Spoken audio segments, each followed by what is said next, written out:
السلام عليكم ورحمة الله وبركاته. أكم نجاة فيا جرتني الحمد لله. الراسم مو برنوتا فيديو كباب ذكا برنوتا ولما وفكيسا كبجتشولا برنوتا لما خانة سنيف كبردة دفجتشولا برنوني لمن كونغا هجو بريدا دا خانا في الرا اتفايدا ما سنينجا مي أصو خرا برنوتا أتشين دبري وريها رفتني maatii teenyatti dabalamaa isiniin subscribe like godhaa. Warri immoo duraanii maatii keenya taatanii jirtan immoo like share godhaa isiniin jaa. Mee barnoota keenya eegallu jalqaba barnoonni keenya lameen san immoo maali imoo jechuudha. Imoon waan haaraa nuuf qabattee dhufte imoon immoo imoo adii osoo hin taane imoo beektaadha jechuudha. Kanaafi tokko kana lammada bilbila yeroo namni isiniif bilbilu bilbila keessan isin nama wajjin haasoftanii rekoordii namaaf qabtanii nama wajjin haasoftanii bilbila keessan ammoo namni haak godhee isin dhaggeeffachaa jira jechuu isin hordofaa jira. Kanaafi haala bilbilli keessan haak tahee moo hin taane itti ilaaltanii akkasuma immoo yoo bilbilli keessan san haak tahee ka jiraatu tahee ofirraa of jalaa darbitan jechuudha. Isinitti agarsiisuu dhufa jechuudha. Kanaaf jalqaba imoo irratti dhooyname jalarra gabbuunee mallattoo idoo kanarratti dhooyna. Kanaan booda imoo beektaadha isiniif himee jira. Kanaan booda kunoo settingii isaa kana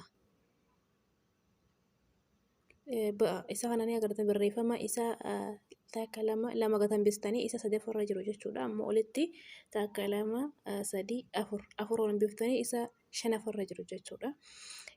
Isaa gad immoo lama hafaa isaa ol ammoo shanii hafa jechuudha. Afurii hafa jechuudha.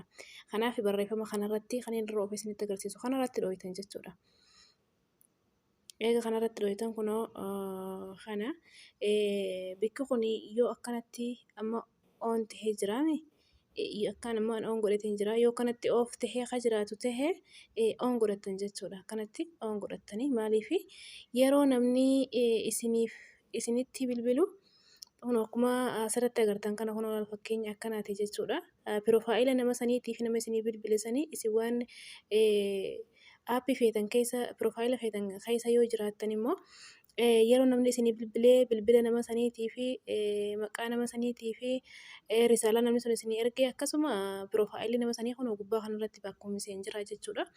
Isin yooma fakkeenyaaf feesbuuka keessa jiraattanii akkasitti imuudhaan isin bilbilanii piroofaayila isaatii fi namni sun immoo achirratti ol baha osooniif deemtanii imoon seenne bikkuma piroofaayilaa san gadhooytanii nama saniif risaalaa deebisuu dandeessan jechuudha. Akkanatti on godhattan yoo feetan ga'a. Kanaaf yoo hin barbaanne immoo ofirraa goosanii akkanatti kun isinii dhufa. Kanaan booda notification jechuudha. Haala kanaanii isiniif ol baha jechuudha. Akka fakkeenya asirraa kanaa kun kanuma barnoonni lammadaa imoo keessaa baana bakka bilbila kana dhayna jechuudha. Asirra dhufna foonoo kanarra dhufna jechuudha. Foonoo kanarra dhufneeti bilbila yoo namni bilbila nuuf bilbilee bilbila keenya namni haak godhee yoo ka jiraatu ta'e akkamitti beeyna kana gooneeti maqaa namaa ani isiniin dhooysaan jiru. Kanaaf jechuudha asirratti haak bilbilli keenya kun tahee jira lakkoofsa keenya kun tahee jira namni hordofaa jira ofirraa beekuudhaa fi bilbila keessanii laallachuun keessan waan bareedaadha jechuudha. Kanaaf akkam gootanii urjii xuuxanii urjii maslaala lama takka maslaala jechuudha. Eega kana gootanii agartaniimi urjii maslaala lama takka maslaala gootanii okay gootan jechuudha. Irra bilbiltan jechuudha. Eega akkasitti irra bilbiltan immoo kunoo haala kanaan isinii dhufa. Gizee akkanatti isiniif bilbilli keessan haak tahee hin jiru jechuudha. Voice note hundi note ja'a. Kanaaf haak tahee hin jiru jechuudha. Akkasitti bilbila keessanii of laaluu dandeessan of to'achuu qabdanii. Kalammada yoo haak tahee ka jiraatu tahee dhiifama irra deebiitiin isin agarsiisa.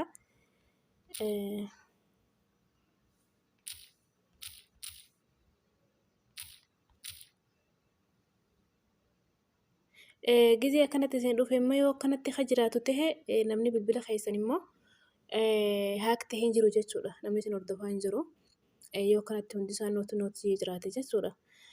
Yoo ammoo bikka kanatti bikka note forward jiru kanatti lakkoofsaatu jira. Lakkoofsi namaa isin haak isin godhee jechuudha. Lakkoofsi nama sanii asirratti argama. Lakkoofsi haa ta'u haraba sanii haa ta'u lakkoofsi asirratti argama jechuudha. Lakkoofsi nama haak isin godhee sanii. Kanaaf eegzii lakkoofsi akkana asirratti argame haak ta'eetiin jira beektee jirta jechuudha. Akkasitti ofirraa beektanii saniin booda yoo akkasitti lakkoofsichi irratti argamu ta'e akkamitti ofirraa baasta bira darbitanii maslaala 67 maslaala gootanii 67 gootanii saniin booda maslaala gootanii haala kanaanii irratti bilbiltan jechuudha. Saniin booda namni kun isin jala habahee jechuudha.